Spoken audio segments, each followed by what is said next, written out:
Welcome to part 2 of The Red Room. Visit brooksaudiobooks.com for an awesome collection of unique, full-length audiobooks. And be sure to subscribe to be notified when new books are released. Chapter 3. Chadlands came to life when the grand manor houses of England, adorned with the remnants of old battlements and other signs of turbulent times, began to embrace the principles of architectural evolution. They stepped toward an era of cleanliness and comfort, rising to luxury previously unimaginable.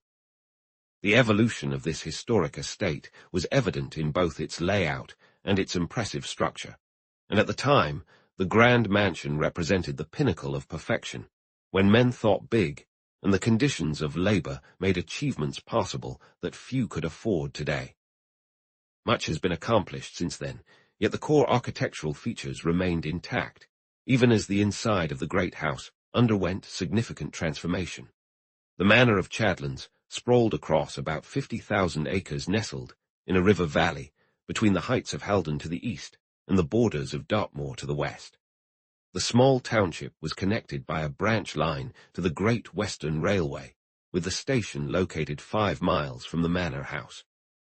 There were no more exquisite parklands, albeit modest in scale, anywhere in South Devon, and the views of the surrounding hills and expansive vale from the estate brought joy to those who appreciated simple beauty, as well as to the few who recognized the deeper significance of a truly distinguished landscape. To the east, gentle slopes adorned with lush greenery and swaths of azaleas, an astonishing blend of gold, scarlet, and orange in June, rose up toward Larch Woods. Below the manor house, pleasure gardens flourished, watered by a babbling trout stream, while behind it stood hothouses and the glass-enclosed walled gardens where fruits and vegetables thrived. To the south and west, the park and vale stretched out, giving way to receding forests and fallow lands, until the grey walls of the moor loomed beyond, framing the scenery. Sir Arthur Gainsborough had devoted himself to the estate's sporting pursuits, establishing its renown in that arena. His father, who showed little interest in shooting and hunting, dedicated his time and resources to cultivating the flower gardens, making them as vibrant as he could in his era. Even further back, Sir Arthur's grandfather had focused more on the interior, working to enrich and beautify the inside of the estate. A vast terrace extended from the south front down to a granite balustrade that separated it from the gardens sprawled out below. Here, Henry Gainsborough strolled, looking for Tom May. It was now past 8 o'clock on a Sunday morning, and he found himself alone. The sun had broken through the thick morning clouds, rising clear of the Haldon Hills and casting a soft light, still muted by mist, over the colourful autumn trees. Faint sounds of birds chirping drifted up from the glades below, and far off from the thickets at the forest's edge, pheasants called out. The morning shimmered beautifully, and in such a lovely setting, Henry felt his spirits lift. Already the conversation with Mary's husband the night before seemed distant and dreamlike. He was aware that he had embarrassed himself, but didn't dwell on it too much, as it could not be said that May had done particularly well either. He called out for him, and in response, an old spaniel emerged from beneath the terrace, climbed the wide steps leading up to meet Henry, and waddled over, wagging his tail. This ancient dog, once a celebrated hunter of wild ducks, was now a shadow of his former self, but still earned admiration in his twilight years. The age of Prince was uncertain, but he was clearly decrepit, with weak back legs and suffering from cataracts in both eyes, a condition impossible to treat in dogs. Yet, life remained pleasant for him. He still managed to move around, enjoyed sleeping in the sun, and gobbled up the finest scraps his master had to offer. Sir Arthur cherished him, and felt a sense of unease if the dog did not appear when called. Often, when Prince was out of sight for too long, his master would wander about, whistling and searching for him. He would find him, or he would be found, and then he would feel at ease again. Prince stepped into the open window of the breakfast room, while Henry, struck by a thought, walked around the corner of the house and looked up at the oriel window of the grey room, perched high on the wall like a brilliant bubble, glinting in the sunlight that streamed through the glass. To his surprise, he saw the window wide open and May, still in his pajamas, kneeling in the cushioned recess, gazing out at the morning. "Good heavens, old chap," Henry exclaimed. "I don't even need to ask if you've slept. It's nearly 9 o'clock. But May didn't respond. He simply stared out at the sunrise, the morning breeze tousling his dark hair. "Tom, wake up," Gainsborough called again, but still there was no reaction. Then Henry noticed how unusually pale he looked, and something about his unblinking eyes struck him as strange, devoid of any intelligent expression. They were fixed and lifeless, as if he were in a trance. Suddenly, Henry's heart raced, and a wave of alarm washed over him. What had happened to May? The morning had changed from serene to anxious in an instant. Fearing that something terrible had indeed befallen him, Henry hurried to the terrace and entered the breakfast room. It was now 5 minutes to 9, and since Sir Arthur had always been particular about punctuality, most of the guests had already gathered. Mary May, who was just stepping into the garden, asked Henry if he had seen her husband. "He's always the first to rise and the last to sleep," she remarked. After wishing her a good morning but not answering her question, Henry quickly made his way through the room and ascended to the corridor. Below, Ernest Anglin, a man known for his fussy nature but with a heart of gold, was speaking with Colonel Vane. Anglin was dressed in his Sunday best, honoring the customs of the day. "I apologize, but this is your first visit, and you don't seem really prepared for church," he remarked. "Do we really have to go to church?" the colonel responded, looking perplexed. Despite being not yet 40, he had already earned recognition for his service in the war. "It's not mandatory, but Sir Arthur would appreciate it if you joined. He enjoys having his guests attend. He's one of those individuals who lights the way for others, a timeless beacon, if you will. He values good principles and runs his life by them. He treats everyone with kindness, yet he, like me, is puzzled by the rising doubts, class prejudices, indeed class hatred, and the growing mistrust and tension between employers and their workers. We both agree that the troubles of our time stem from two main issues: the absence of goodwill among the working class, whose leaders teach them to have no respect for anyone, and the declining influence of religion within the same group. It's our duty, no, our privilege, to combat these issues and set a positive example, don't you think?" Such a lecture, while his stomach growled, only added to the colonel's unease. He shifted uncomfortably, looking anxious. "I'll join, of course, if it would please him, but I admit I share my men's aversion to church parades, even if our chaplain was mostly merciful and rather reasonable." Meanwhile, Henry had tried to open the door to the grey room but found it locked. Just then, the gong rang to signify breakfast. Caldwell always manned that task. He began with a soft whisper from the large bronze disc, then swelled the sound to a warm, inviting roar before calming it down to a gentle finish. He referred to the gong as a musical instrument, and claimed that the skill of ringing it was a talent that very few could master. Neither movement nor response acknowledged Gainsborough's call, and now genuinely worried, he descended again, stopped Fred Caunter, the footman, and asked him to summon Sir Arthur. Fred waited until his master had said a brief grace before the meal. Then he stepped to his side and explained that his nephew wished to see him. "Good heavens, what's the matter?" inquired the elderly man as he rose to join Henry in the hall. His nephew spoke, expressing the urgency in his voice. He stuttered slightly, but made an effort to remain composed and present the facts clearly. "It's this. I'm afraid you'll be rather upset, but I can't explain everything now. Tom and I were chatting after you went to bed, and he was really eager to spend the night in the grey room. I didn't agree to that. I know we were wrong, but we were both too keen on it, and we tossed a coin, and he won. Where is he now?" "Up there, looking out the window. I called him and knocked on the door, but he hasn't answered. He's apparently locked himself in." "What have you done, Henry? We need to get to him right away. Tell Caunter no, I'll do it. Don't mention this to anyone unless absolutely necessary. Don't tell Mary." Sir Arthur gestured for the footman, instructing him to gather some tools and hurry to the grey room. He then ascended alongside his nephew, while Fred, filled with enthusiasm, rushed to the tool room.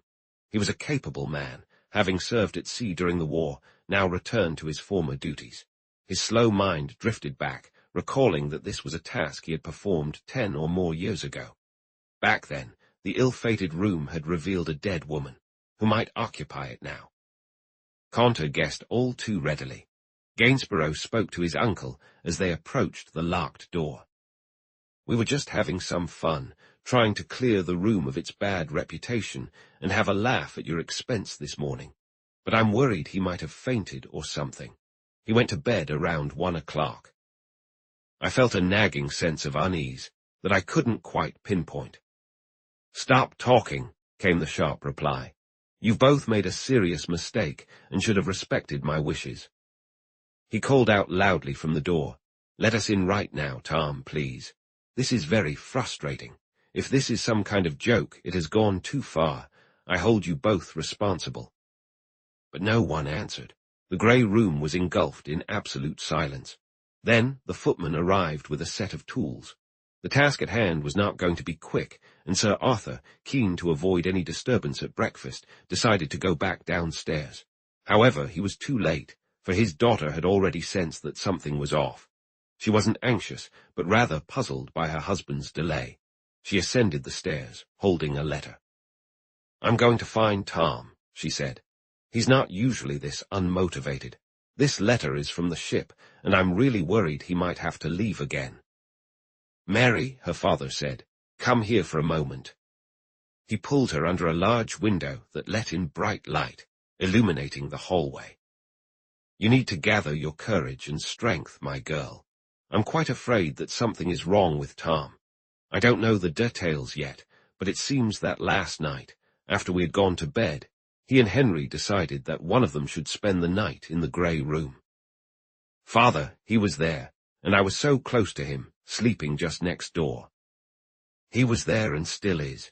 He's not well. Henry saw him looking out the window just 5 minutes ago, but I fear he was, unfortunately, unconscious." "Let me go to him," she urged. "I should go first. It's wiser this way. Please run down and ask Ernest to join me." "Don't be alarmed. I assure you it's nothing serious." Her inclination to comply with his wishes had her rushing down the stairs in an instant. She called for Anglin and returned with him. "I need you to come in with me, Ernest," Sir Arthur explained. "My son-in-law spent the night in the grey room, and he hasn't responded to our calls this morning. The door is locked, and we need to break it open." "But you explicitly denied him permission to do so, Arthur." "I know, you heard me. Let sleeping dogs lie is a wise saying, but young men will be young men. I hope, however, that nothing serious has happened." He paused, for Conter had forced the door open with a loud crash.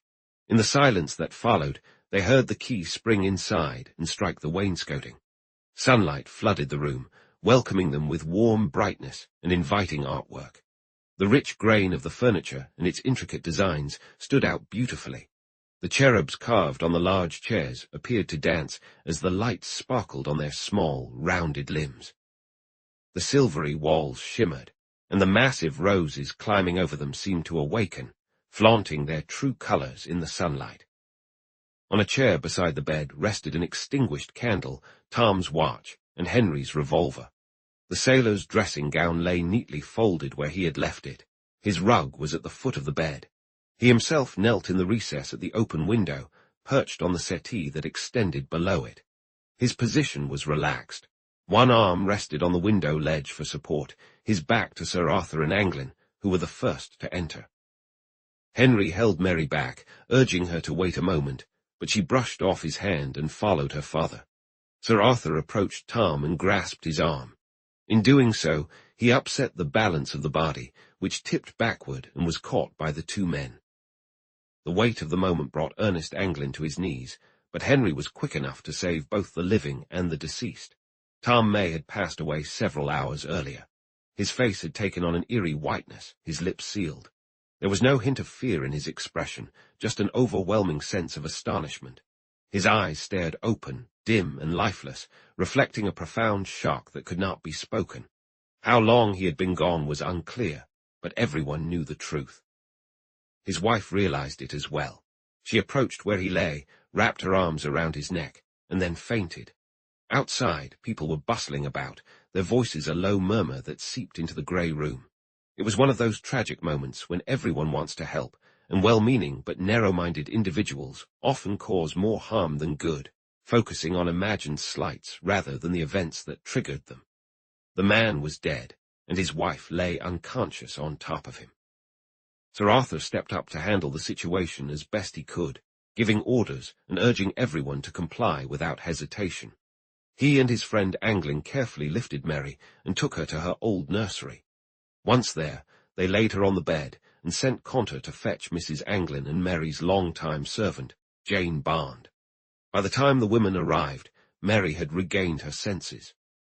They then returned to deal with the deceased, and the master of Chadlands implored those lingering on the stairs and in the corridor to return to their breakfasts and their responsibilities. "You cannot help here," he insisted. "I only need Vane's assistance." Pembroke spoke up just as the colonel stepped forward. "Forgive me, Sir Arthur, but if this involves anything psychic, I must ask, as a member." "For heaven's sake, just do as I say," Sir Arthur interrupted sharply. "My son-in-law is dead. You'll learn more about it later. I want Vane with us because he is strong enough to assist Henry and my butler. We must carry." He faltered. "Dead," the visitor gasped, before hastily making his way downstairs. They carefully lifted the sailor and brought him back to his room. They struggled to place him in a restful position, which especially troubled Sir Arthur, while Caldwell was certain that the doctor would be able to help. Henry Gainsborough hurried to the physician's house, which was 4 miles away. He took a small car and made the trip along the empty roads in just 12 minutes, returning with Dr. Mannering in under half an hour. The guests, whose enjoyable visit had taken such a tragic turn, lingered on the terrace, whispering amongst themselves. They had yet to hear any details and were debating whether they could leave immediately or if it was necessary to wait until the following day. Naturally, they wanted to depart since they felt they could not offer anything to the grieving family. However, there were no transportation options available on a Sunday. They formed small groups as they wandered around.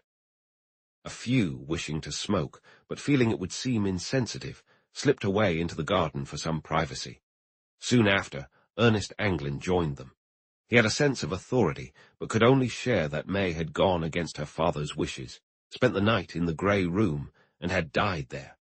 He provided details and expressed that it felt inappropriate to try leaving until the next day. "Sir Arthur would feel our absence," he said. "He's holding up well. He'll join us for lunch. My wife tells me that Mary, Mrs. May, is in deep sorrow. That's understandable. It's an awful shock. I find it hard to comprehend, to think of such youthful energy and vitality extinguished like this." "Is there anything we can do for them?" Millicent Pembroke asked anxiously.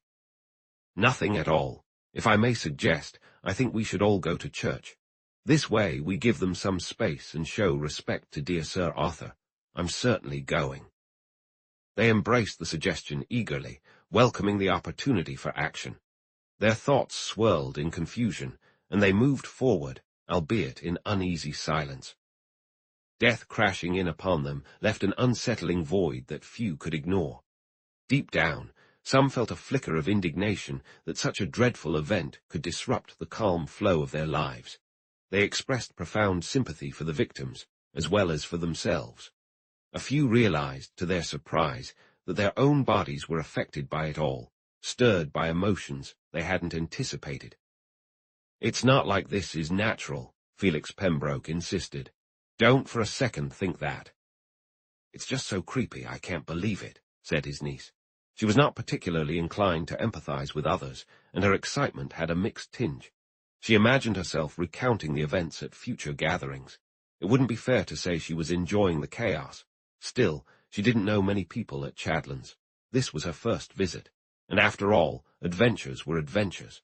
Her uncle delved into the psychic implications of the tragedy, recounting similar occurrences.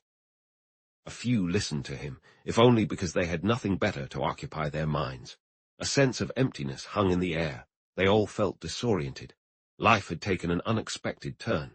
Under the circumstances, many thought it would be wise to head to church. Vane joined them soon after, eager to share the details and spark their curiosity. They gathered around him, captivated by his straightforward account. Death meant little to him. He had witnessed so much. Just then, they heard the motor return, with Dr. Mannering. "We're so out of touch with everything," said Mr. Miles Handford, a stout man from Yorkshire, a wealthy landowner and sportsman. He was usually the one in control of his surroundings and looked genuinely annoyed. "Thank heaven we are," another voice chimed in, causing Mr. Handford to glance over with a frown. Ernest Anglin arrived shortly after, darned in a black tie, black gloves, and a silk hat. "If you follow me," he offered, "I can show you a shortcut through the field. It'll save us half a mile." I mentioned to Sir Arthur that we'd all be going to church, and he asked whether we would like to take the motors. However, since the weather was so fine, I thought it would be better if we walked. He's quite devastated, but is handling it with the dignity of a true gentleman. Miles Handford and Pembroke lingered behind the church group, venting their frustrations about Mr. Anglin. "What an insufferable man," the stout one exclaimed. "That black tie is typical of his preposterous attitude. A decent person would be so affected by this awful tragedy that such trivialities wouldn't even cross their mind. I truly hope I never have to see him again." "It seems absurd to be marching to church like a bunch of children just because he insists we should," Pembroke muttered. "I don't feel like going at all. I just want something to distract me. In fact, I think I might skip it altogether," Mr. Handford added, though a woman insisted he attend. "Sir Arthur would appreciate it," she encouraged. "It's all extremely sad and frustrating," the Yorkshireman declared. "It just goes to show, if any proof were needed, how much less regard young people have for their elders compared to when I was young. If my father-in-law had advised me against something, my desire to do it would vanish immediately." "Sir Arthur was quite clear," Felix chimed in. "We all heard him. Yet the young fool, may heaven forgive him, decides to play with fire behind everyone's back in this reckless manner. The selfishness of it all. Just think of the inconvenience. His actions are causing suffering for his relatives and worry for the rest of us. All our plans have to change, everything is turned upside down, and a woman's heart is probably broken, all because of one act of disobedience. Things like this throw everything out of balance. They shouldn't happen. They don't happen in Yorkshire. Devonshire seems to be a place for those who don't take life seriously. It's the atmosphere, I shouldn't wonder. Education, law and order, and the discipline instilled in the Navy should have prevented this," Pembroke continued. "Whoever heard of a sailor disobeying, except for Nelson?" "He's getting paid, poor guy," said his niece, who walked beside him. "We've all paid," declared the man from the north. "We've all paid the price, and that price has been a lot of suffering, discomfort, and mental stress that we shouldn't have had to endure. You resent such things in a stable world." "Well, I'm not going to church anyway. I need to smoke for my nerves. I'm a sensitive person myself, and I react strongly to things like this," Pembroke replied. Far ahead, Mr. Anglin waved from a distant stile between two fields, pointing to the left. "Go to Jericho," snapped Mr. Handford, though he kept his voice low enough that Ernest Anglin wouldn't hear him. A distant ring of bells played a thin, melodic tune. It rose and fell on the easterly breeze, and a squat grey tower topped with a white ensign on a flagpole came into view atop a small knoll of trees in the village of Chadlands. Soon the bells stopped, and the flag was lowered to half-mast. Mr. Anglin had reached the church. "A maddening sort of man," said Miles Handford, observing the scene. "I can guarantee Sir Arthur never told him to do anything like that. He's taken it upon himself with that theatrical mindset of his. If I were the vicar—" Meanwhile, Dr. Mannering listened to what Henry Gainsborough had to say as they walked back to the manor house together. He expressed genuine concern, combined with a professional interest. He recalled the story Sir Arthur had shared the night before. "Not a shred of evidence for what they're claiming, a perfectly healthy little woman.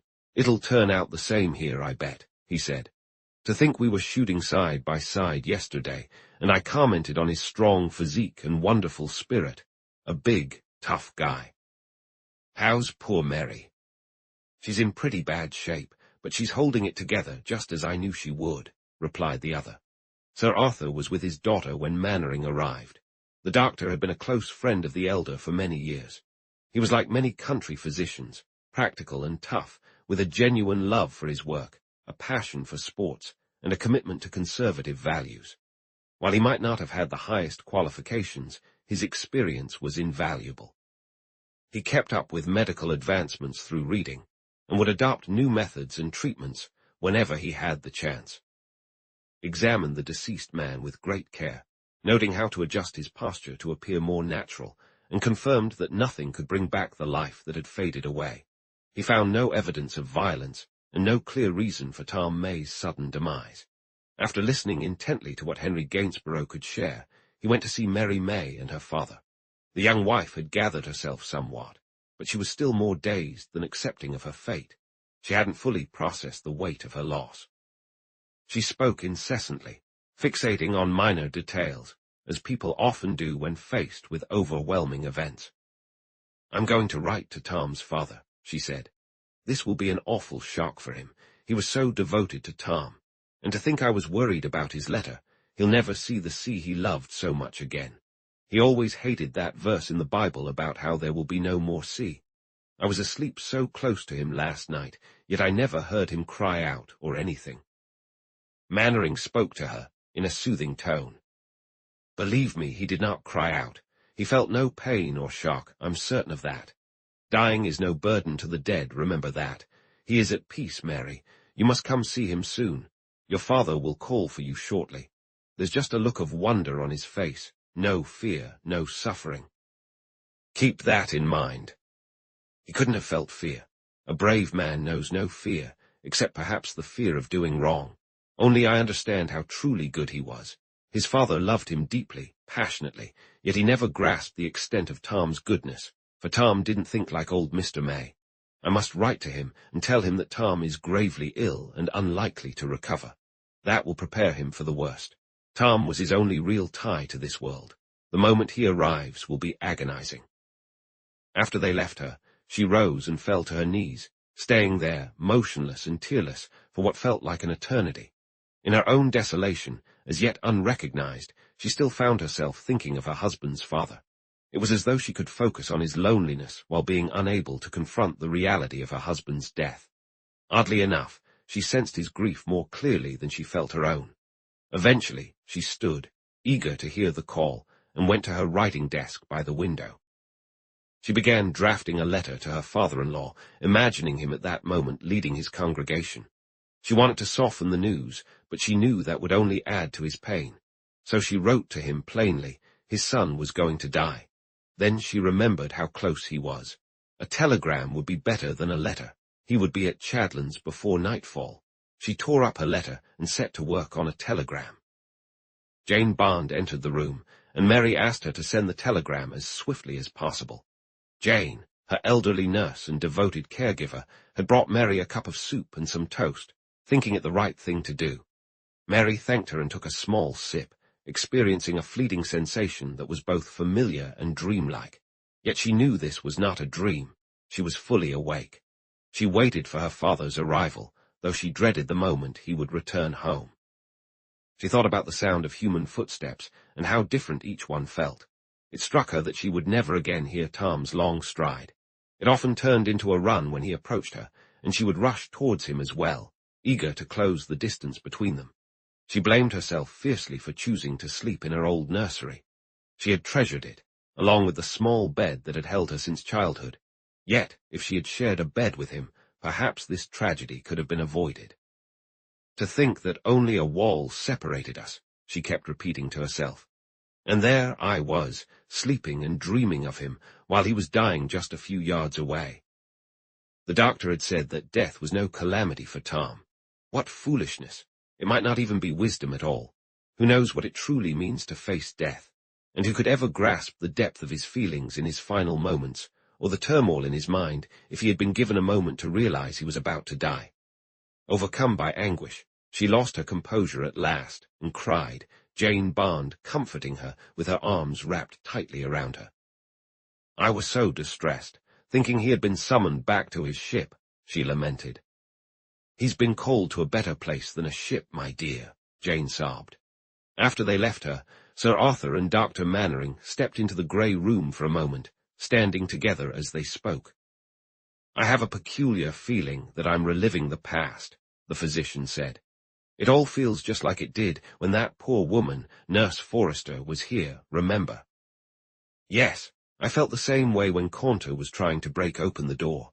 I faced the worst from the very start. The moment I heard what he had done, I somehow knew my unfortunate son-in-law was gone. I outright rejected his suggestion last night, never dreaming he would go ahead with it despite my wishes. He likely didn't comprehend how serious you were about the matter. This could very well be as difficult to understand as the nurse's death. I cannot say for certain that it will happen, but I have a feeling it will. A perfectly healthy individual taken in an instant, and no clear reason why, absolutely none. A death without a cause seems to defy science, doesn't it? There is a reason, but I doubt this terrible tragedy will uncover it, the doctor replied. I do hope it does, for all our sakes, he continued. I can't express how deeply I feel for her, and also for you, and for myself as well. He was one of the finest, a good sportsman and a good man. And a tremendous loss to the service, Sir Arthur added. I have yet to grasp everything this entails.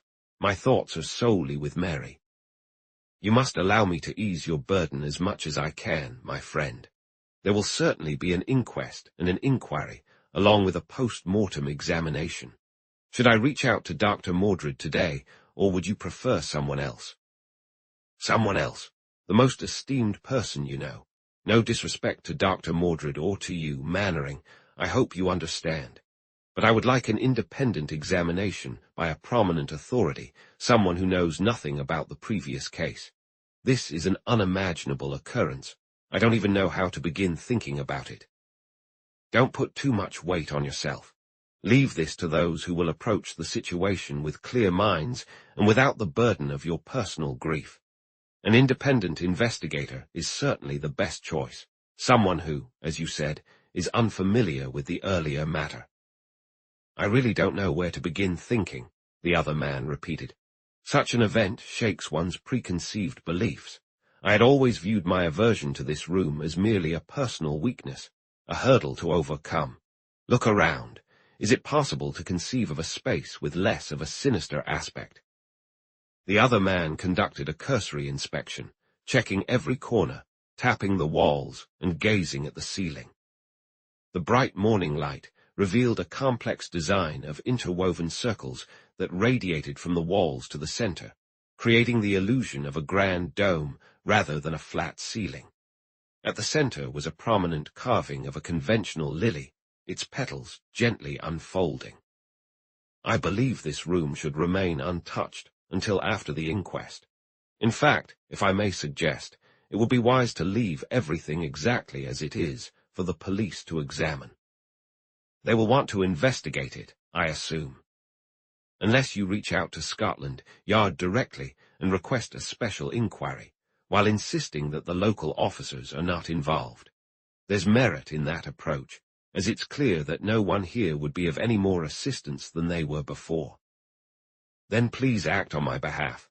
Make it clear that money is no object, and ask them to send the most skilled and experienced personnel available. However, it's important to note they typically focus solely on crime. This situation might be outside their expertise. We can't be certain about that.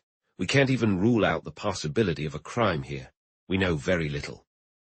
A crime requires a criminal, Mannering.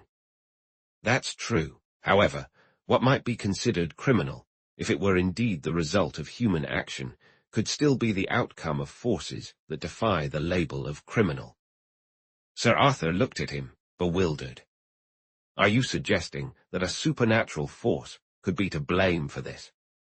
The doctor shook his head, firmly. Absolutely not, although I don't strictly subscribe to materialism, as you know. My generation of doctors has found it manageable to reconcile our beliefs with our practices, though I must admit that many younger practitioners struggle with this. But science is science. I would never entertain the idea of anything supernatural in this case. I do believe, however, that there are unconscious forces at play, and those who set those forces in motion would certainly be considered criminals if they understood the implications of their actions. Just like the hunter who shoots at an animal from half a mile away, the moment he strikes and kills, he becomes the destroyer, even from such a distance. On the other hand, the agents may be unaware of what they're doing. I would stand up for anyone in this house. I know, we're just chasing shadows. There'll be time to think about it soon enough. Honestly, I'd rather you focus on easing your mind about this whole situation. You have more than enough on your plate without that worry. Let those who are trained in such matters handle it. If a man is behind this terrible act, then surely those with the right skills can track him down. We've made mistakes before, but this time, a simple look around this place or digging into your son-in-law's past won't cut it. We need to dig deeper, or rather, skilled professionals need to dig deeper. They'll approach it without bias and without emotional distress. If there's foul play, they'll expose it. Frankly, I believe it's hard to imagine that they would be confounded. We need the best experts in this field on our side. I can't bring myself to believe that this room is haunted, or that we're dealing with some malevolent force outside the bounds of nature, allowed by the Creator to take lives. The thought is too dreadful. It sickens me, Mannering. Well, it may sicken you. Push such irrational ideas from your mind. They don't suit you. I must be on my way now. I'll send a telegram to London to Sir Howard Fellows, and I think I'll reach out to the state authorities on forensic medicine as well. A government analyst needs to be involved. Should I contact Scotland Yard today? Let's hold off on that until the evening. Will you come by to see Mary? Of course I will. I should have replies to my messages by 3 o'clock. I'll head into Newton Abbot and call from there. Thank you, Mannering. I wish I could do more myself. This ordeal has shaken me to my core. It's aged me. Don't say that. It's terrible enough, I agree. But life is full of terrible things. I wish you could have avoided them. Henry will help you if he can. It would be good for us to keep him busy. He feels guilty in some way. I don't often pay attention to others, but he's fine. He can come with me to Newton now. It seems to me that his own life hung by the toss of a coin. They flipped it. After that, he says he tried to dissuade your son-in-law, but was unsuccessful. Gainsborough is understandably shaken. The young, however, managed to survive both mental and physical hardships and bounce back remarkably. Their ability to recover mentally matches their physical resilience. Nature is on their side. I urge you to go downstairs and eat something. If you can even share lunch with your guests, you should. It will help take your mind off things. Sir Arthur stated that he had planned to do so. I am an old soldier, he replied. It should not appear that I shirk my responsibilities due to personal grief. And as for this room, it feels cursed, and I'm tempted to destroy it completely. Wait. Let's see what our fellow men can uncover for us. Do not mistake my practicality for a lack of feeling. I have seldom experienced such a shock in nearly 40 years of work. You know, without my saying it, how deeply I sympathize with you. I feel for you both from the bottom of my heart. I know that for sure. I will try to set aside my own feelings for now. I must attend to my guests. I feel terrible for them too. It's such a dreadful disruption to their enjoyment. I hope Anglin stays. He's a comfort to you, isn't he? At the moment, no one can provide comfort. I won't ask him to remain. Thankfully, Henry is here. He will stay for now. Mary is all that matters. I'll take her away as quickly as I can, and focus all my thoughts on her. I'm sure you will. It's a difficult task, but it may be a necessary one. Their love was unwavering. It will be hard for her when she understands the full weight of this. He went on his way, and Sir Arthur returned to his daughter. Together, they visited the deceased when he was allowed. She had grown very composed. She lingered briefly beside her husband. How beautiful and serene he looks, she remarked. But what I loved is gone, and with that loss, everything else has changed. This is not just Tom, it's only a fraction of him." Her father bowed his head. "I felt the same when your mother passed, my dear child." Then she knelt and placed her hand over the hand of the lifeless man and prayed. Her father knelt beside her, and it was he, not the young widow, who shed tears. After a time she rose. "I can think of him better without seeing him now," she said. "I won't look at him again." They returned to her old nursery, and he told her that he planned to face life head-on and take his place at the table for lunch. "How brave of you, dear father," she replied. Sir Arthur waited for the gong to announce the meal, but it remained silent, and he scolded himself for expecting it. Caldwell had a better understanding of proper conduct than he did. He pondered this incident and suspected something was amiss with him. Then he recalled something he wanted to say to Mary and went back to her. "I don't want you to sleep in this room tonight, my darling," he said. "Jane has asked me not to. I'm going to sleep with her," she replied. Chapter 4. Arthur always remembered that Sunday luncheon, and often said it reminded him of a particularly painful experience from his youth. While hunting big game in South Africa, he had been thrown by a wounded buffalo. By sheer luck, the beast launched him into a gully, which was a few feet lower than the surrounding brush. This fortuitous landing saved him from certain death. Yet there he lay with a broken leg for hours until he was rescued, enduring the torment of relentless mosquitoes. Today, the dreadful event of the morning was temporarily overshadowed by the need to withstand his friends' discussions about it. The worst part of the ordeal was their pity. Sir Arthur had never been pitied before, and he hated the feeling. The constant stream of sympathy and their gentle voices weighed heavily on him. He felt anger towards himself as well, haunted by the troubling suspicion that, deep down, the interest of his friends outweighed their concern. It felt beneath him to doubt their sincerity, but the buzz of their polite inquiries, alongside their cautious questions and clear appetite for details, made him feel exceedingly uneasy. They all wanted to know everything he could share about Tom May. Did he have any enemies? Could it be possible that he had bitter and unscrupulous foes? "Dear Mary is holding up remarkably well," said Mrs. Anglin. "She's truly magnificent. Thank goodness I've been able to help her even a little." "You certainly have, Nellie, without a doubt." "Please try to eat more, Arthur," urged Ernest Anglin. "You have a lot ahead of you. In fact, the worst is still to come. You need to stay strong for all of us. How gladly I would bear your burden if I could." "I hope you're going to make this an official matter, Sir Arthur, and reach out to the Society for Psychical Research," Felix Pembroke pressed. "This is exactly the sort of case they deal with. When this news spreads, as it surely will, many eager investigators will want to visit Chadlands and spend a night in that room." "First, we must consider the police," Colonel Vane asserted.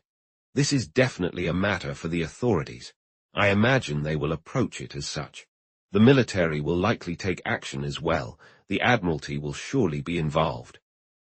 "Will he be buried at Chadlands? I suppose that's the case, poor fellow," Ernest Anglin remarked softly. "Your family's graves are so distinguished, Arthur, so simple, elegant, and well kept. Those grassy mounds and unpretentious inscriptions really stand out. I was admiring them after the service today. The vicar made a very sensitive reference to the great sorrow that has befallen the lord of the manor at the end of his sermon." Henry did his best to support his uncle. He took the lead in discussing the Sunday service schedule from the nearby market town, and was able to reassure Colonel Vane and Mr. Miles Hanford that they could leave comfortably before nightfall and catch a train to London. "A car is coming later to pick up poor Tom's father," he mentioned, "and if it helps, it could take you both." The two men gratefully accepted the offer. Then Colonel Vane caught Sir Arthur's attention despite his initial reluctance.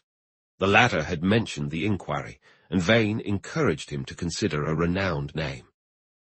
"Make sure to get Peter Flanders if you can," he urged. "He's exceptional at this kind of work, really top-notch." "I think I've heard that name before." "Who hasn't? He was the one who uncovered the truth behind that bizarre murder in Yorkshire." It was indeed strange, Hanford replied. I knew close friends of the murdered man. A crime that had no apparent motive, the colonel continued. It baffled everyone until Flanders came through where his superiors at Scotland Yard could not. I believe he's still quite young. But that was less surprising than that German spy you remember, isn't it, Sir Arthur? The spy had outsmarted both England and France, aided by a remarkable woman. Peter Flanders had come to know her well. He even disguised himself as her, without her knowledge, of course, and took her place in a meeting she had arranged with the spy. What was the spy's name again? It slips my mind. Want, Felix Pembroke replied. No, that doesn't sound right. Maybe it was Hart or Heartfelt, something along those lines. Regardless, it's an incredible story. He's quite the master in this field, and I hope you can secure his assistance. If he comes, Sir Arthur, we must keep his arrival under wraps. It needs to be a secret. If Flanders could visit as your guest without anyone knowing he was here, it might give him the advantage he needs. And if he fails, then let's hope you can count on the Psychical Research Society. Sir Arthur let the chatter wash over him while he focused on the name Peter Flanders. He recalled the tale of the spy and the uproar it had caused. Millicent Pembroke appeared to have a similar recollection. Mr. Flanders refused to allow his picture to be published in the penny papers, didn't he? She said. That struck me as quite extraordinary. The reason he gave was that he didn't want the public to recognize him. I believe he never appears as himself, and he can easily transform to look like a woman or a man. Some speculate that he might actually be a woman. No, you can't be serious. To have posed as that German's associate and actually get so close to him. It's undoubtedly one of the most astounding chapters in the history of crime, Ernest Anglin remarked. Is he still connected to Scotland Yard, or is he working off on his own? Miles Hanford inquired. I'm not certain yet.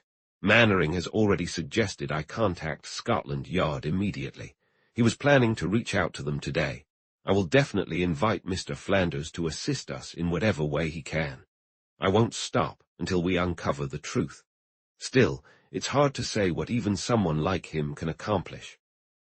The walls of the grey room are sturdy, the floor made of solid oak, and the ceiling, thick at about 9 or 10 inches, is held up by massive beams.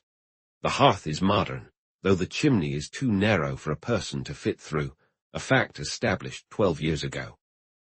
Let him have free rein with the servants and everyone else. I'd suggest inviting him as your guest, so no one needs to know his true identity, allowing him to carry out his investigations more freely. Felix Pembroke made this suggestion after lunch, once Caldwell and Fred Caunter had exited the room. The conversation had begun to lean towards sentimentality, and Sir Arthur noticed it in their eyes. He quickly tried to steer the topic in another direction by asking about their plans. Is there anything I can do to help simplify your arrangements? I worry this terrible event has caused you all significant trouble. Our inconvenience pales in comparison to your grief, dear Arthur, Nellie Anglin replied. Everyone agreed that if they could assist the situation in any way, they would gladly stay at Chadlands, but since they felt powerless to help, they thought it best to leave sooner rather than later. We depart, but we carry with us our unwavering sympathy and condolences, dear friend, Mr. Anglin declared. Believe me, this has aged both my wife and myself. One could say it has aged us all. That he should have come through Jutland, accomplished great deeds, earned honourable mention, and the DSO, only to be taken from us in such an unfathomable way, perhaps even by supernatural forces, as we cannot yet rule that out, makes it hard to find words that might comfort you or dear Mary. Time must pass, I fear, Arthur. You need to get her away to a different environment. Thank heavens she has youth on her side. Yes, yes, I will live for her, rest assured. He left them, and then spoke with his nephew privately in his study. Do whatever you can for them. Hanford and Vane are leaving this afternoon. The others will head out early tomorrow. I doubt I'll be able to join them for dinner tonight. Tom's father is coming, and I worry he might be devastated once he learns that it's all over. No, he's not that kind of man, Uncle. Mary tells me he'll want to figure this out in his own way. He's a fighter at heart, but he believes in a lot of strange things. I'm going to Newton with Colonel Vane, and we'll meet Mannering there about Sir Howard Fellows. He's bound to come down tomorrow, maybe even tonight. Mannering will have the details. And tell Mannering to make sure to hire a detective named Peter Flanders for the investigation. If he's left Scotland Yard and is working independently, we should still bring him on board. I'll gladly pay anything to get clarity on this tragedy. Rest assured, they will make sense of it. If they don't, I might just decide to leave altogether. Honestly, I may do that anyway. Mary will never be able to settle here again. Don't worry about the future. Don't let it weigh on you. Focus on yourself and try to rest this afternoon. Everyone is genuinely concerned for you. They truly want to be supportive, but I know how they can overwhelm you. It's hard for them. This situation has pulled them out of their routines, and it's challenging for people to deal with something so foreign. Most rely on what they know, and any shift throws them completely off balance. I think I'll go see Mary. Has the undertaker been by? Yes, Uncle. I want him to be buried with us here. I can't imagine his father will object. Not likely. Mary would want that. It's so like Mary to think of Theodore, May before anyone else. She set aside her own feelings to soften the blow for him. She would. Are you able to tell the clergyman at the station that his son has died, or do you think you might not manage it? I suspect he already knows, but I'll give him all the details. I remember long ago, after the wedding, he expressed an interest in haunted rooms and claimed he believed in such matters based on scripture. Sir Arthur paused at this revelation. That's new information for me. Still, we need not concern ourselves with him just yet. He will undoubtedly want to uncover the truth just as much as I do, though we mustn't interfere or make the inquiry harder for Flanders than it already will be. Certainly no one should interfere. I just hope we can reach Peter Flanders. Have them call me when Mr. May arrives, not before. I'll see Mary, then take a short rest. Are you feeling okay? Would you like to see Mannering? I'm fine. Please say goodbye to Vane and Miles Handford for me. They may need to return here soon. It's hard to know who will be needed and who won't. This is all unfamiliar territory for me, but they should leave you their contact information. I'll ask them. Sir Arthur visited his daughter, but soon changed his mind about resting. She was experiencing an hour of indescribable horror. The dark temple of realization had opened up to her, and she was walking through its bleak corridors. From then on, she told herself that sorrow and an overwhelming sense of loss would be her constant companions, sharing her waking hours. They stayed together in silence until dusk fell and Mannering returned. He was only there for a few minutes, and soon they heard his car start up again, followed closely by the vehicle carrying the departing guests and Henry Gainsborough. Eventually, Theodore May returned to Chadlands with Mannering. The clergyman had learned of his son's passing and hurried to see the body. Mary joined him, observing his remarkable restraint in the face of deep sorrow. He was a lean, clean-shaven man with grey hair, burning eyes, and a face that showed resilience. His unwavering faith had made him a bit of a zealot, shaped by his critical nature and an unyielding mindset. This had kept him distant, preventing him from forming friendships, drawing his parishioners closer, or advancing the ideals of his religion as he had so wished. He entered the ministry with the fervour of a reformer in his youth, but despite earning respect through his strict standards and the example he set for his small congregation, he never gained their affection. The townspeople feared him, dreading his harsh critiques. Some, feeling stung by his sermons, had once tried to have him removed, but they found no valid reasons to challenge his position. Thus he remained stuck in his parish, as many like him were, unknown outside of it. He struggled to understand human nature, and as life wore on, his old dreams faded and his hopes soured. Yet his faith remained unshaken. He believed wholeheartedly in the teachings he preached, convinced that an all-powerful, loving, and merciful God governed every fate, arranged life for both the grand and the insignificant, and ensured that nothing occurred on earth that was not the best possible outcome for the immortal souls he had made in his likeness. This belief was dealt a terrible blow with the unimaginable loss he suffered. Struck down by grief, Theodore May knelt beside his son, his suffering transforming into fervent prayer. He prayed with such fiery intensity, and a voice that resonated painfully, a sound that scorched rather than soothed the woman by his side. The intensity of the man's feelings and the strength of his beliefs surged like a flood through the narrow confines of his understanding, ready to complicate an already painful situation. Soon enough, Theodore May began to impose his views on Chadlands, pitting them against the thoughts of others who were equally invested in unraveling the mystery of his son's death. Mr. May, upon discovering that most of the guests wouldn't be leaving until the next morning, skipped dinner entirely.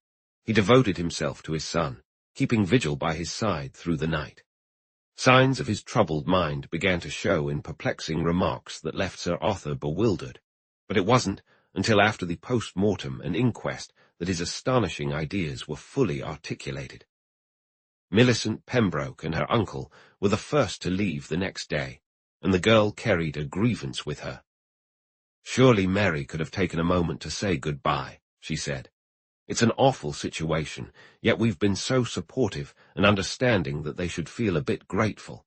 They ought to recognize how difficult this is for us too. To let me go without even seeing her when she saw Mrs. Anglin repeatedly is just cruel." "Don't take it to heart. Grief makes people selfish," Felix replied. "We probably should have acted differently. Perhaps we should have concealed our own pain and upheld our responsibilities. Then again, maybe with the exception. I'm sure Mrs. May will reach out to express her regrets and gratitude later. We must consider her youth and sadness." Mr. Pembroke felt a sense of pride in this reasoning. When Mr. and Mrs. Anglin took their leave, Sir Arthur said his farewells. The lady wept, her tears falling onto his hand as he held it. She was in a state of hysteria. "For heaven's sake, don't let Mary be tormented by that dreadful priest," she begged. "There's something truly unsettling about him. He lacks any compassion." I tried to comfort him over the loss of his son, but he lashed out at me as if I were foolish.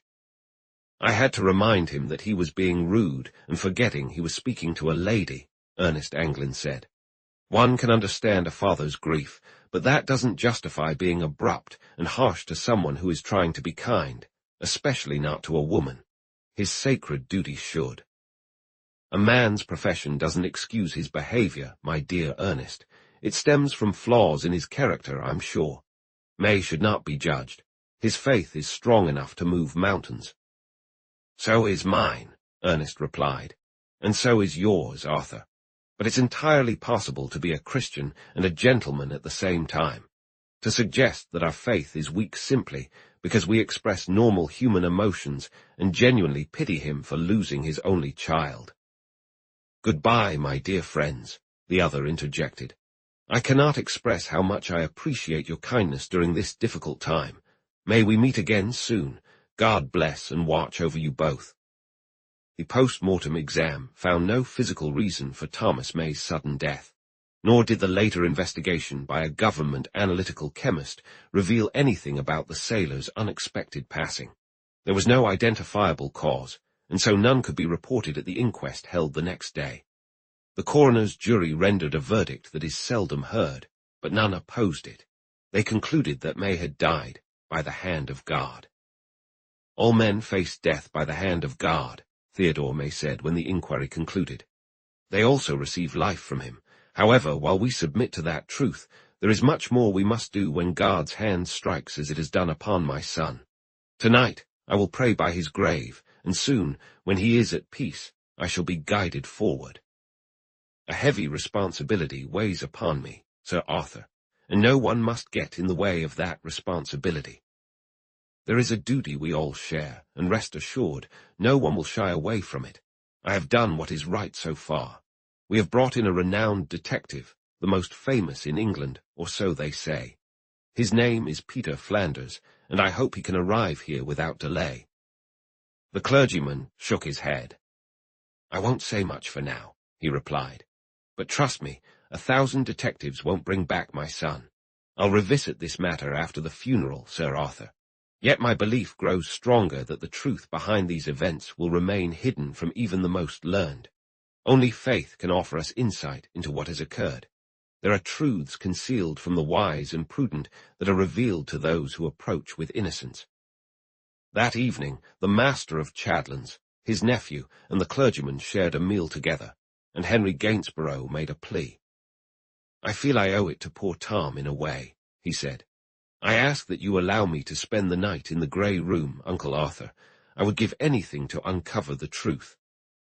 But his uncle firmly shook his head, and the clergyman offered a rebuke. "Do not speak so frivolously," he said. "You use a common phrase that I find quite troubling, young man. Do you truly value your soul so little that you would barter it for a fleeting thrill? That's all this amounts to. My son's death will not reveal its truth to someone with such morbid curiosity." "I've already received several letters from people eager to spend a night in that cursed room," Sir Arthur replied. "Don't call it cursed until you know more," urged Theodore May. "You certainly have a kind heart," Sir Arthur retorted. "Why withhold compassion? We should approach this matter with the only spirit that can diffuse the danger. The people trying to uncover the truth are not focused on my son's death itself, but rather on the circumstances surrounding it. To those like them, no answers will be given, nor to those who approach the matter with cold skepticism. I speak from my heart, and I will share more on this topic another time." "Mr. May, how can you accept this terrible event without feeling resentment or doubt?" Henry Gainsborough asked. Who would dare question? Even the ignorant souls on the coroner's jury concluded that Tom left this world by God's hand. Can we really challenge our Creator? Like anyone, I long for an explanation. In fact, I am more certain of receiving one than you or any other might be. But I know the only path by which God will choose to reveal that explanation, and it is not one that scientists or rational thinkers would typically travel. It is a path I must walk alone. After dinner, he left them and went to find his daughter-in-law. She had decided not to attend the funeral, but Mr. May reasoned with her, examined her motives, deemed them insufficient, and convinced her to reconsider. "Embrace this sorrow fully," he said. "This is our grief, our test. No one else can truly understand what we feel and know, and your youth must bear this heavy burden. You need to stand by his grave just as I must lay him to rest. People will go to great lengths to catch a glimpse of the coffin of someone whose death is shrouded in mystery or tragedy." The untimely passing of Sir Arthur's son-in-law had sparked extensive coverage in the newspapers, drawing not only the locals from Chadlands, but also the surrounding countryside to the naval funeral. They lined the route to the grave and filled the modest cemetery where the deceased would be laid to rest. Cameras captured the somber procession, focusing on the gun carriage and the mourners following closely behind. The photographers worked for a type of illustrated newspaper that eagerly digs up the stories its readers are most eager to buy. Mary, steadied by her father and her cousin, managed to maintain a brave front. In fact, she seemed less shaken than they were. It appeared that the stern nature of the deceased's parent had the power to elevate the widow to his own level of self-discipline. The chaplain of Tom May's ship was present at the service, but Theodore May led it. Several old shipmates were there, for the sailor had been well liked, and his sudden death had caused genuine sorrow among many. The coffin, covered in a cascade of flowers, was carried to the grave. Beautiful and rare blossoms came from Sir Arthur's friends, while HMS Indomitable sent a massive arrangement of purple violets. Mr. May read the service steadily, though his eyes shone with intense emotion, revealing feelings he otherwise kept hidden. Afterward, the sailors who had drawn the gun carriage fired a volley, and the sharp crack of their muskets echoed from the church tower. On the evening of the day that followed, Theodore May brought up the topic he had mentioned before. His thoughts were now organized, and he presented a strong argument for a rather unusual request. In fact, it felt more like a demand, and for a moment it seemed uncertain whether Sir Arthur would refuse him.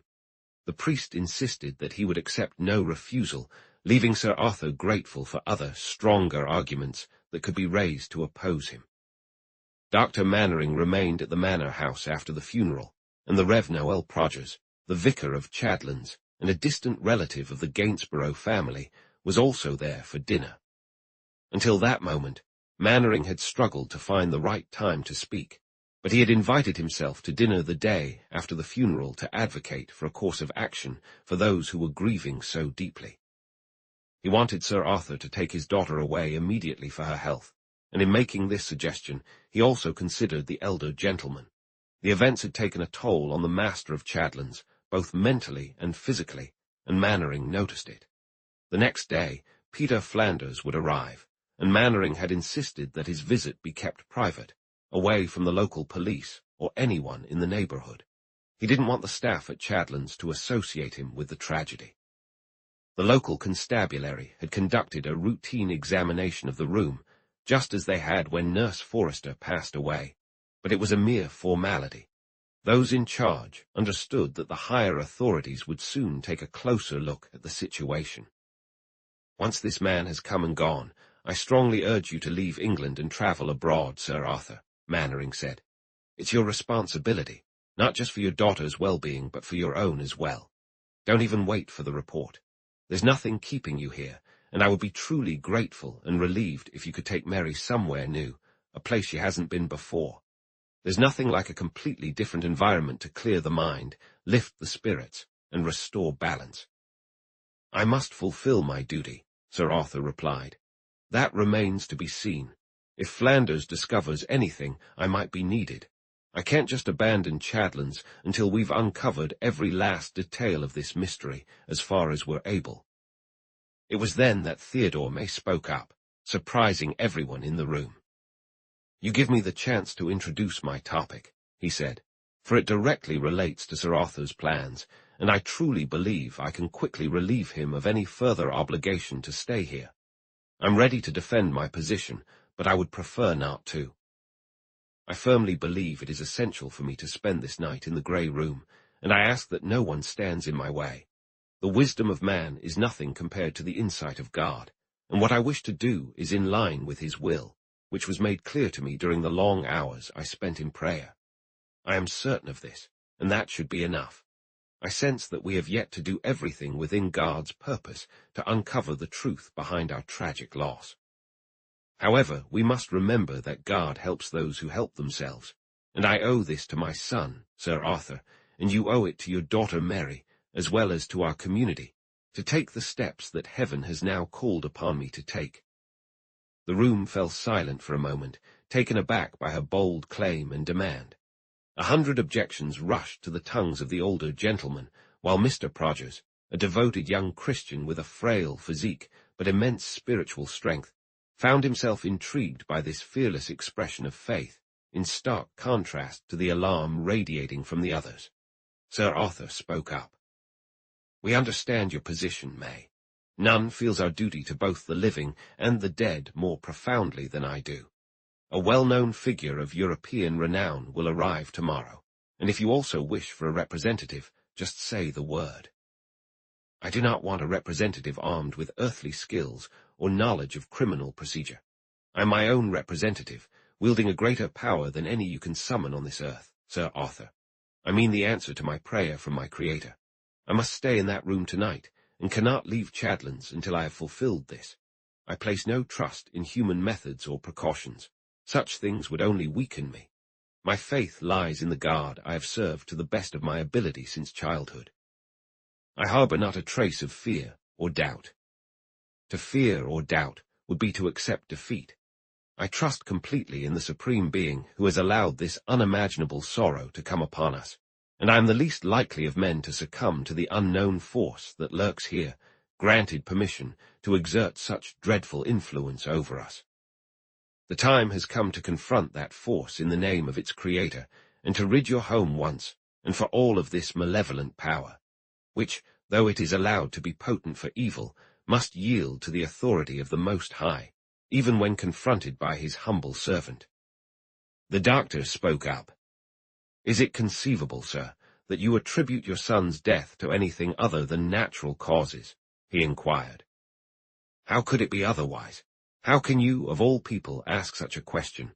Science has rendered its verdict, or rather, it has been left speechless. No natural force accounts for his death.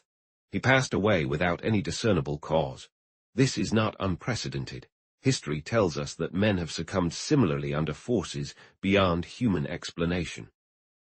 If the Lord could strike down multitudes in a single night with a mere breath, as we see in the Old Testament, then it stands to reason he can still take any life at any moment and send his messengers to do it.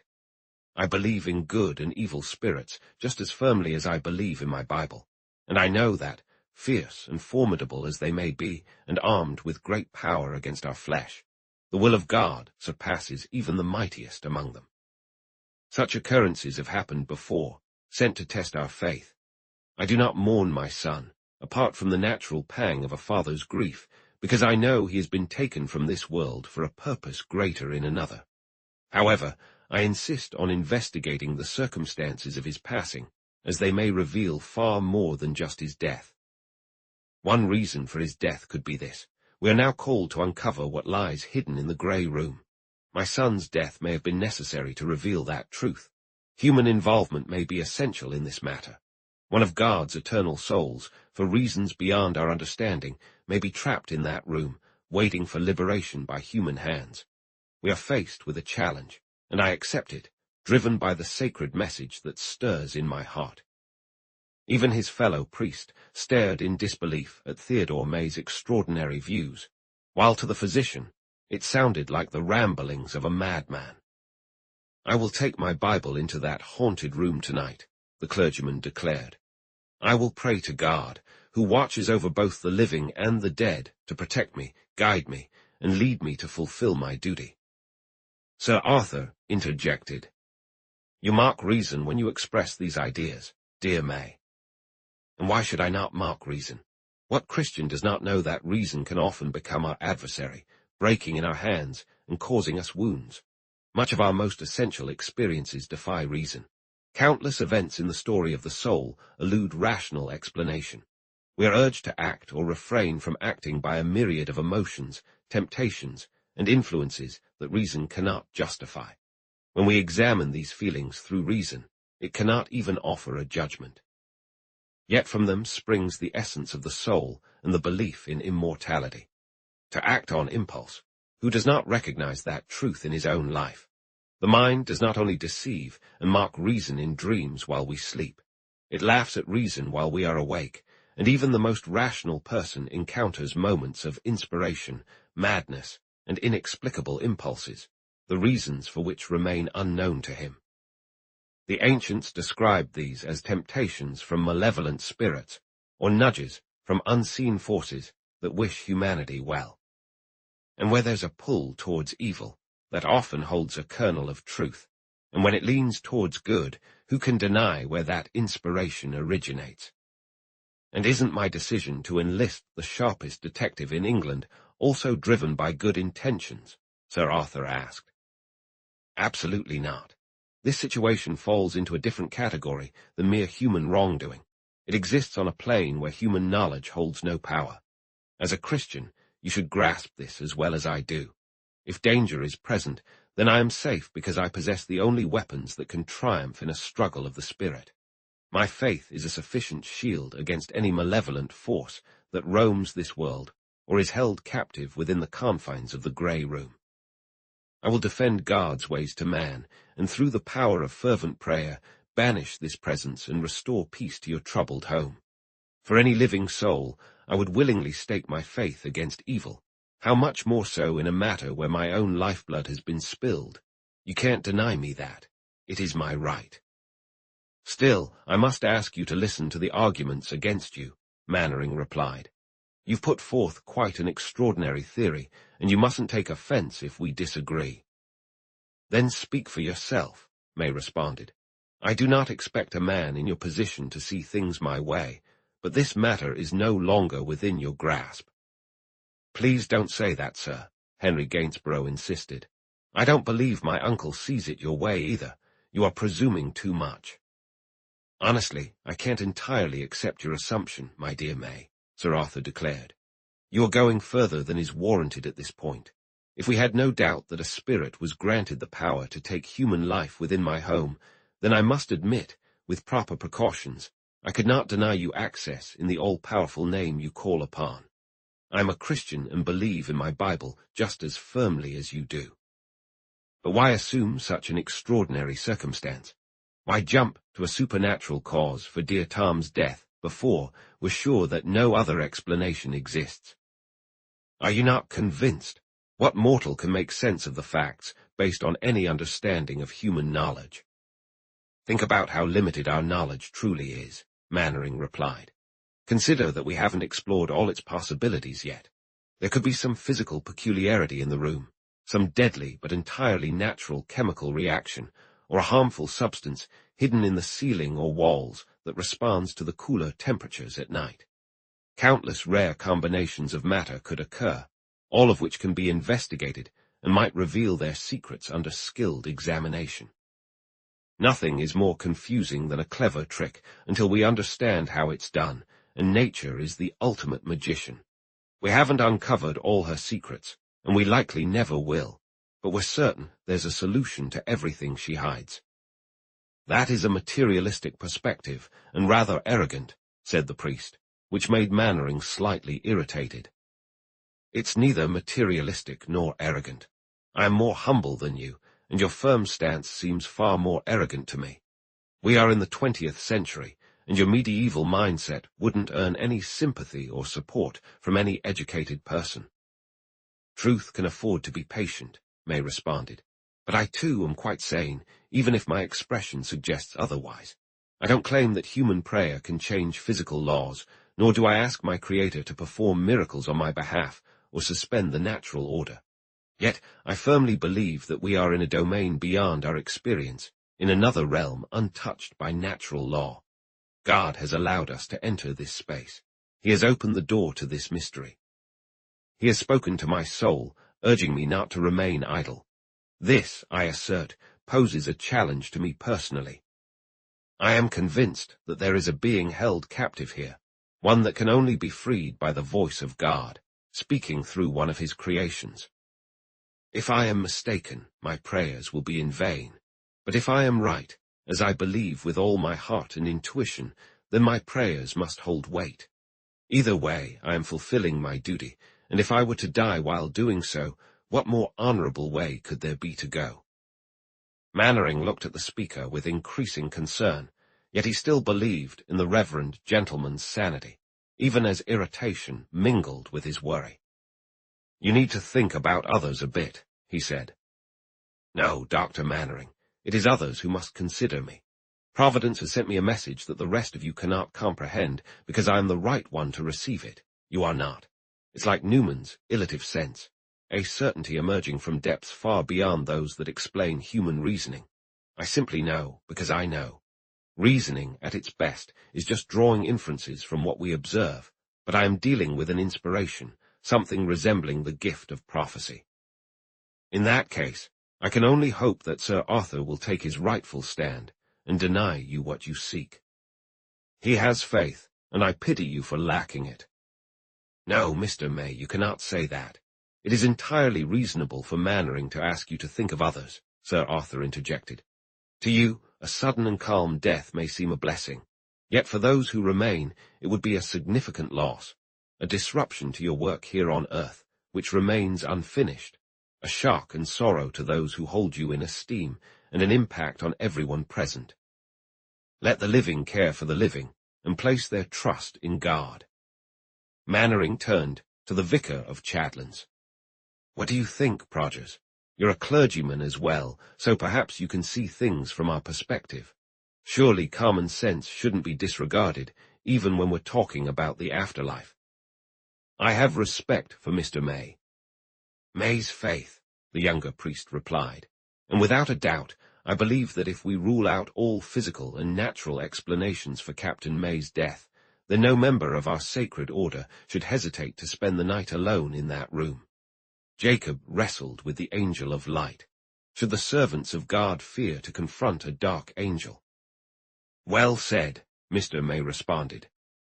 However, there's more to consider, sir, Noel Prodgers continued. It's impossible for us to share the kind of certainty you claim. The likelihood is entirely against it. This has happened twice now, remember, and each time a valuable life has been lost under circumstances we can't fully comprehend. Still, that doesn't mean we should assume that the reasons are beyond human understanding. We may not all have expertise in physics. I would sincerely urge you to hold off on drawing conclusions, at least until further investigations can be carried out, and this esteemed professional has applied his intellect as he sees fit. That seems only reasonable, and reason is, after all, a precious gift from God. It is a gift that is often misused by limited beings, who sometimes use it to challenge the giver. Yet, in its rightful place, it serves as a companion to faith and the light of true progress. Theodore May countered him. To hide behind reason at such a time is to dull the sword of the Spirit, he replied. Human reason is not the servant of faith, as you mistakenly suggest, but rather its constant, wakeful adversary. That which metaphysicians refer to as intuition, and what I call the voice of God, clearly tells me that my son did not die by any human hand or through a natural accident.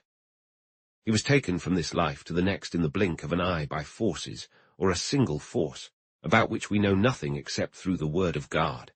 I will go further. I dare to say that this death-bringing ghost, or disembodied yet aware entity, may not be, as you propose, a dark angel, perhaps not entirely malevolent, and perhaps not malevolent at all. One thing that cannot be disputed is that it fulfilled the will of its creator, as we must all do, and so we cannot claim that a malevolent force was at work. To suggest otherwise is to voice our own deep sorrow and heartbreak. However, we are right to believe that a terrifying, unknown power was unleashed on the night Tom died, and I wish to confront that power on my knees, placing my life in the hands of my Maker. Conviction of this earnest yet superstitious man was expressed with fervent passion. He struggled to comprehend how his fellow Christians could oppose him, and felt a deep resentment toward Sir Arthur for standing against his claim, and refusing to allow the experiment he yearned to conduct. A formalist and a strict adherent to his beliefs, he viewed any hint of doubt as a form of betrayal to the message in his own heart. They argued fruitlessly with him, and Henry Gainsborough proposed a compromise. Why must it be that only one person should take on this ordeal? He asked. I implored you to allow me to seek revenge. Do not use that word, Mr. Prodgers replied sharply. Nonetheless, I feel just as strong a need to be there as Tom's father, just as urgent a demand and desire. There could have been foul play involved. At the very least, this was the work of an active agent, and Tom was clearly taken by surprise. There was no fair fight, I assure you. He was obviously kneeling, gazing out the window when he died, and the blow must have been a coward's strike, delivered from behind, by whoever did it. There was no blow, Henry, Sir Arthur stated firmly. Death is a blow, uncle, the most terrible blow that a strong man can face, surely. And I ask this, if you won't allow me to confront this dreadful thing alone, then please let me share this task with Mr. May. He can pray, and I can watch. But the dead man's father quickly dismissed Henry's suggestion. You are introducing a form of rationalism that must be distrusted above all else.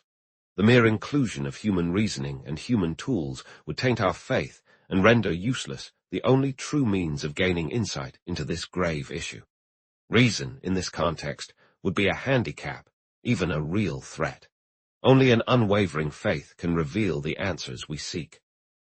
Then, frankly, I must tell you that I do not possess such unwavering faith, Sir Arthur replied. Do not speak like that. You are undermining yourself and letting a base fear obscure your trust, May countered. Since there is no logical explanation for what has occurred, we cannot find any human rationale to clarify it. By rejecting me, you are turning away from the only way this dark dread can be dispelled. You are rejecting God's promise of peace. We must not just seek peace, we must ensure it. This calls us to take the steps that the Almighty guides us to through our conscience and faith. As a father, I have the right to this revelation. This task is mine, and it would be wrong for you to deny me the chance to embrace it. I wish to say, peace be to this house before I leave, and as fellow Christians, you cannot deny me or hesitate in your response. No amount of argument could sway his stubborn belief, and he debated passionately from his perspective. He appeared as a man overwhelmed, unable to grasp any argument that challenged his conviction. But Sir Arthur, now resolute, matched the clergyman's steadfastness. Mannering stated bluntly that it would be sheer folly on May's part, and anyone who allowed him to go through with his vigil would be equally complicit. "I must do what I believe to be my duty," said the master of Chadlands, "and once I have done that, we may find ourselves in a better position to acknowledge that things have changed." The other man suddenly rose, raising his hands in despair. He was visibly shaken with emotion. "May God grant us a sign," he exclaimed. They fell silent for a moment, either out of politeness or shock. When nothing happened, Sir Arthur spoke again. "You must forgive me. You are upset and barely grasp the seriousness of what you're suggesting. Tomorrow, the physical and material investigation that I believe is necessary, and that the world has the right to expect, will be conducted with a seriousness that I hope matches your own. If after that, no explanation arises, and no danger to life is evident, I might consider your views more seriously, though with considerable reservations. But at that point, it will be your turn to speak, should you still hold your beliefs, and I trust that all reasonable people who hear of your intentions will offer their prayers alongside yours." "Your faith is weak, even though you think it strong," the other replied curtly. He was equally dismissive when the physician suggested he take a sleeping draught before bed. He bid them good night, with no further words, and went to his room, while Dr. Mannering and Mr. Prodgers continued their conversation before taking their leave. Mannering strongly urged Sir Arthur to station some sort of watch outside the door of the grey room. "That man isn't entirely sane tonight," he insisted, "and he seems to take pride in that fact. He must know that much of what he said was nothing but superstitious nonsense. Keep an eye on him. Protect his room. It will be the simplest solution." Once they had departed, Sir Arthur turned to his nephew. They ascended the stairs together and paused for a moment outside the grey room. The door stood wide open, illuminated by a bright light bulb. It had stayed that way every night since the disaster. No one from the household dared to enter, and except for Sir Arthur or Henry, no one wanted to until they learned more. "I need your word that you won't go into that room tonight," his uncle insisted. "But considering the state of mind that poor clergyman is in, I can't help but think that Mannering is right. May might, driven by some imagined call from the spirit world, take matters into his own hands and do something rash. We must prevent that at all costs. I ask you, Henry, to take the doctor's advice and keep watch over him. If he tries to act against his better judgment, stop him and call for me. I thought about suggesting that Caunter or Caldwell accompany you, but that would only stir up gossip and intrigue." "Absolutely not. I'll take care of him. You can trust me. He's probably pretty worn out after such a taxing day, the poor fellow. He should sleep soundly once he gets to bed." "I hope so. I can't help you myself. I'm completely exhausted," his uncle admitted. They parted ways, and soon after, Henry took up a watchful position in the west wing of the house, where Theodore May had his bedroom. It wasn't until sunrise that Henry finally returned to his own room, but his sleepless night turned out to be unnecessary, as Theodore May showed no signs of unrest.